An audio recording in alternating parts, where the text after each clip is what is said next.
നമസ്കാരം. പള്ളിപ്പുറം ടോക്സിലേക്ക് സ്വാഗതം. വയനാടിന്റെ തോരാത്ത കണ്ണുനീരിനിടയിലും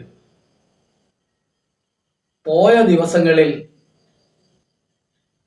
സോഷ്യൽ മീഡിയയിലും മാധ്യമങ്ങളിലുമൊക്കെ നിറഞ്ഞു നിന്നത് അഖിൽ മാരാരെ കുറിച്ച് ഓർക്കുമ്പോൾ 80കളിൽ ഞങ്ങളുടെ നാട്ടിൽ ജീവിച്ചിരുന്ന ഒരു തങ്കപ്പൻ ചേട്ടനെയാണ് ഓർമ്മ വരുന്നത്. തങ്കപ്പൻ ചേട്ടനൊരു പ്രത്യേകതയുണ്ട്. നാട്ടിൽ നടക്കുന്ന എല്ലാ ആഘോഷങ്ങൾക്കും തങ്കപ്പൻ ചേട്ടൻ കൈ അയച്ച് സംഭാവന നൽകും. പക്ഷെ ഒരു നിർബന്ധം മാത്രമേ, ആ സംഭാവന ചെയ്യുന്ന ആളിന്റെ പേര് എവിടെയെങ്കിലും ആലേഖനം ചെയ്തിരിക്കണം. ഉദാഹരണത്തിന്, വീടിനടുത്തുള്ള സർപ്പക്കാവിന്റെ ചുറ്റുമതിൽ അതിന് സിമെന്റ് എടുത്തു കൊടുത്തത് തങ്കപ്പൻ ചേട്ടനാണ്. മതിൽ പണി പൂർത്തിയായി കഴിഞ്ഞപ്പോൾ ആ മതിലിന്റെ ഒരരികിൽ ഈ മതിലിനായി സിമെന്റ് സംഭാവന ചെയ്തത് എന്ന് പറഞ്ഞ് തങ്കപ്പൻ ചേട്ടന്റെ പേര് കൊത്തിയിട്ടുണ്ട്. അമ്പലങ്ങളിൽ ഉത്സവമായി കഴിഞ്ഞാൽ ആനയ്ക്ക് നെറ്റിപ്പട്ടം വാങ്ങിക്കൊടുക്കുക, 2 പാട്ട എണ്ണ വാങ്ങിച്ചു കൊടുക്കുക,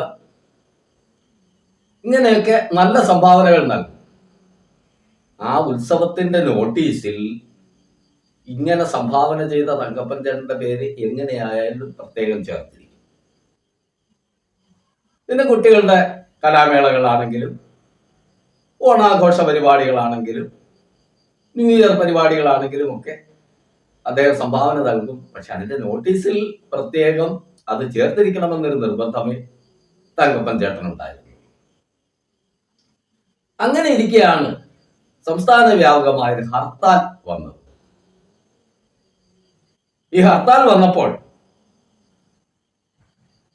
സമരാനുകൂലികളായ ചെറുപ്പക്കാരെല്ലാം കൂടി ഞങ്ങളുടെ നാട്ടിലെ പ്രധാന നിരത്തിലെ ഗതാഗതം സ്തംഭിപ്പിക്കാൻ തീരുമാനിച്ചു. അപ്പോൾ ആ കൂട്ടത്തിൽ ഒരു സമരാനുകൂലിയായ യുവാവ് പറഞ്ഞു, നമ്മൾ ഈ കരിങ്കല്ലൊക്കെ 1-2 ഒക്കെ എടുത്തു വെച്ച് കഴിഞ്ഞാൽ അത് പോലീസ് ജീപ്പ് വരുമ്പോ അവര് വന്ന് ജീപ്പിൽ നിന്ന് ഇറങ്ങി ഈ കരിങ്കല്ല് മാറ്റും, വീണ്ടും ഗതാഗതം പുനഃസ്ഥാപിക്കും.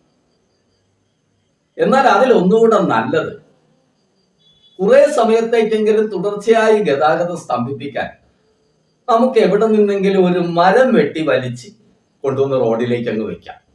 നമ്മൾ ഇത്രയും ആൾക്കാരുണ്ടല്ലോ, എല്ലാവരും കൂടെ ശ്രമിച്ചു കഴിഞ്ഞാൽ നടക്കും.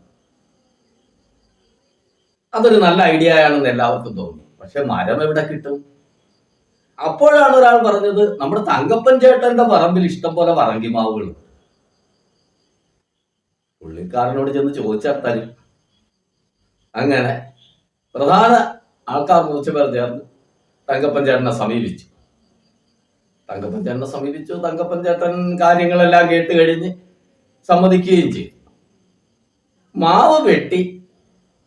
ഒരു പറങ്കിമാവ് വെട്ടി വലിച്ച് തങ്കപ്പൻ ചേട്ടന്റെ പറമ്പിൽ നിന്ന് കൊണ്ടുപോരുന്ന സമയത്ത് പുള്ളി രഹസ്യമായി ഇതിന്റെ നേതൃത്വത്തിലുള്ള ഒരു യുവാവിനോട് ഒരു കാര്യം പറഞ്ഞു.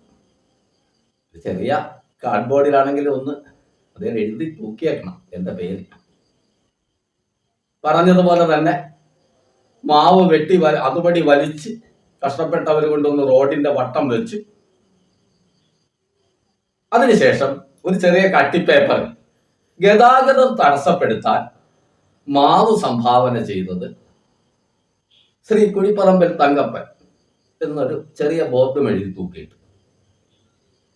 ഇതൊക്കെ കഴിഞ്ഞു, ഹർത്താൽ കഴിഞ്ഞു, സമരത്തിന്റെ തീവ്രത കുറഞ്ഞു.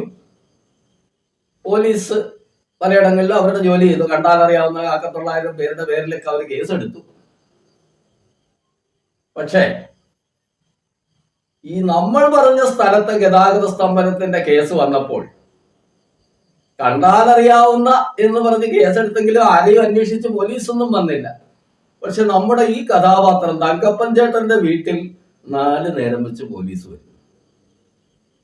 കാരണം ഈ വെട്ടി വലിച്ചു കൊണ്ടുവന്ന് റോഡിലിട്ട പറങ്കിമാവിൽ ഇദ്ദേഹത്തിന്റെ പേരുണ്ടായിരുന്നു. ഗതാഗതം തടസ്സപ്പെടുത്താൻ മാവ് സംഭാവന ചെയ്തത് ശ്രീ കുഴിപ്പറമ്പിൽ തങ്കപ്പനാണ്. അതാണ് തങ്കപ്പൻ ചേട്ടന് കെണിയായത്. ഒളിവിൽ പോയി.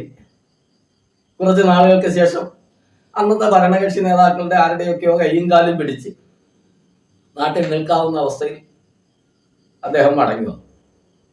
ഇതേ ഗണി തന്നെയാണ് വയനാട് ദുരന്തത്തിന് ശേഷം നമ്മുടെ ഈ പറഞ്ഞ ആ ചെറുപ്പക്കാരനും സംഭവിച്ചത്, അഖിൽ മാരാർ. പക്ഷെ അഖിൽ മാരാരും നമ്മുടെ തങ്കപ്പൻ ചേട്ടനും തമ്മിൽ വലിയ വ്യത്യാസമുണ്ട്. തങ്കപ്പൻ ചേട്ടൻ നാട്ടിൻ പുറത്തെ ഒരാളാണ്.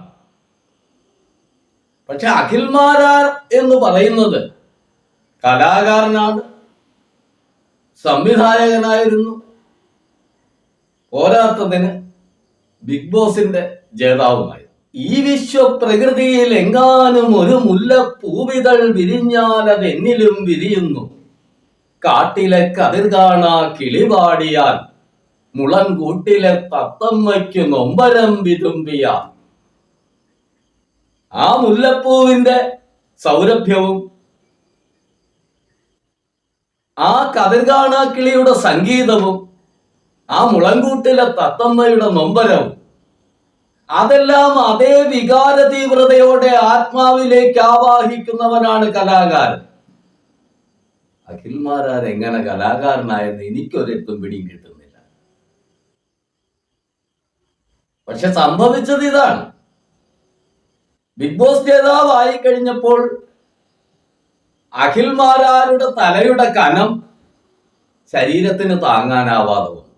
അതുകൊണ്ട് തന്നെ മാരാരുടെ രോമകൂപങ്ങളിൽ വരെയുള്ള പിണറായി വിരോധം എന്ന വിഷവും എന്തെങ്കിലുമൊക്കെ ആകാനുള്ള വെപ്രാളവും എല്ലാം ചേർന്ന് കഴിഞ്ഞ കുറെ ദിവസങ്ങളായി അഖിൽ മാരാർ നടത്തിയ ഈ 12ാം ഉത്സവമൊന്നും പാവപ്പെട്ട മലയാളിയുടെ മനസ്സിൽ തെല്ലും ചലനം സൃഷ്ടിച്ചില്ല. പകലന്തിയോളം ജോലി ചെയ്ത് കിട്ടുന്ന കൂലിയുടെ ഒരു ഭാഗം അവന്റെ അന്നത്തെ ദൈനംദിന ജീവിതത്തിനായി ചെലവഴിച്ച് കഴിഞ്ഞ് ഒരു വീതം മാറ്റിവെച്ച് വയനാട്ടിലെ നമ്മുടെ നിരാലംബരായ സഹോദരങ്ങൾക്ക് വേണ്ടി മുഖ്യമന്ത്രിയുടെ ദുരിതാശ്വാസ നിധിയിലേക്ക് നൽകാൻ മനസ്സ് കാണിക്കുന്ന പാവപ്പെട്ട മലയാളിയെ തെല്ലും സ്വാധീനിക്കാൻ അഖിൽ മാരാരുടെ ഈ നാടകങ്ങൾക്കൊന്നും കഴിഞ്ഞിട്ടില്ല. ഒരുപക്ഷെ അവിടെ രക്ഷാപ്രവർത്തനത്തിന് ഇറങ്ങിയ കേരളീയ യൗവനങ്ങൾ ധരിച്ചിരുന്ന ജാക്കറ്റിന്റെ നിറം നോക്കി, ആ ജാക്കറ്റിൽ എഴുതിയിരുന്ന പ്രസ്ഥാനങ്ങളുടെ പേര് നോക്കി, അവരുടെ ജാതിയും മതവും തിരിച്ച് പട്ടിക തയ്യാറാക്കിക്കൊണ്ടിരിക്കുന്ന ചില വൻപുള്ളി തലൈവർമാരുണ്ട്. അവർ ഒരുപക്ഷെ അഖിൽ മാരാരുടെ ഈ വാക്കുകളൊക്കെ കേട്ട് രോമാഞ്ചം കൊണ്ട് നിന്നിരിക്കാം. പക്ഷെ മലയാളിയുടെ മനസ്സിൽ ചിരസ്ഥായിയായ ഒരു ചലനവും ഇതുകൊണ്ട് സൃഷ്ടിക്കാൻ കഴിഞ്ഞില്ല. ഇതൊന്നും കാലവും ചരിത്രവും രേഖപ്പെടുത്താനും പോകുന്നില്ല. കാരണം ചരിത്രത്തിൽ എല്ലാ കാലത്തും ഓരോ പ്രതിസന്ധികളിലും ഒരു നേരിയ ശതമാനം ഒറ്റുകാരുണ്ടായിട്ടുണ്ട്. അവരെല്ലാം പിന്നീട് മറവിയുടെ മഹാസമുദ്രത്തിലേക്ക് പോവുകയാണ് പതിവ്. അതുകൊണ്ട് തന്നെ അഖിൽ മാരാർ ചെയ്യേണ്ടത്, അതുകൊണ്ട് അരിശൻ തീരാഞ്ഞവനാ പുരയുടെ ചുറ്റും മണ്ടി നടന്നു എന്ന രീതിയിലുള്ള ഏറ്റവും സുതാര്യമായ മുഖ്യമന്ത്രിയുടെ ദുരിതാശ്വാസ നിധിക്ക് നേരെയുള്ള ഈ പരക്കം പാച്ചിലും കല്ലെറിയലും അവസാനിപ്പിച്ചിട്ട് കാലത്തിന്റെ ചുവരെഴുത്ത് മനസ്സിലാക്കി, നാടിന്റെ വിളി മനസ്സിലാക്കി, അതനുസരിച്ച് വളരെ ഊർജ്ജസ്വലമായി നമ്മുടെ രക്ഷാപ്രവർത്തനങ്ങൾക്ക് ആവശ്യമായ ഊർജം പകർന്നു കൊടുക്കുകയും അതിൽ പങ്കാളിയാവുകയുമാണ് വേണ്ടത്. കൂട്ടുകാരെ, നമ്മുടെ ചാനൽ സബ്സ്ക്രൈബ് ചെയ്യാൻ പ്രത്യേകം ഓർമ്മിക്കുക. അതുപോലെ തന്നെ നിങ്ങളുടെ യോജിപ്പും വിയോജിപ്പും കമന്റ് ബോക്സിൽ അറിയിക്കുക. സസ്നേഹം, നിങ്ങളുടെ പ്രദീപ് കുമാർ.